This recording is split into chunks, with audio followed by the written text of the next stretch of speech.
37 కోట్ల మంది వానరులు మహావీరులైనటువంటి వారు రామలక్ష్మణులతో కలిపి పడిపోయారు. ఒక్క వానరుడు యుద్ధభూమిలో లేచి తిరుగుతున్నవాడు లేడు. ఇంద్రజిత్ శక్తి తెలుసు కాబట్టి విభీషణుడు వెళ్ళిపోయాడు, దొరకలేదు.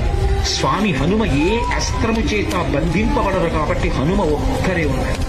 అందరిలో పెద్దవాడు, బ్రహ్మ యొక్క అంశలో వచ్చినవాడు జాంబవంతుడు నేల మీద పడిపోయి ఉన్నాడు. విభీషణుడు కాగడా పట్టుకుని అడిగాడు, తాతా కుశలమేనా అని అడిగాడు. వానరులలో శ్రేష్ఠుడైన హనుమ బ్రతికి ఉన్నారా అని అడిగాడు జాంబవంతుడు. విభీషణుడు అన్నాడు, తాత నువ్వు అడగవలసినది రామలక్ష్మణులు కుశలముగా ఉన్నారా అని అడగాలి.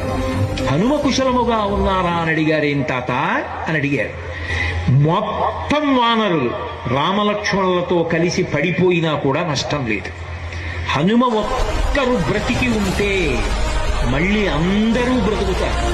అందరూ బ్రతికి ఉన్నా హనుమ ఒక్కరు పడిపోతే బ్రతికి ఉన్న వీళ్ళందరూ పడిపోతారు.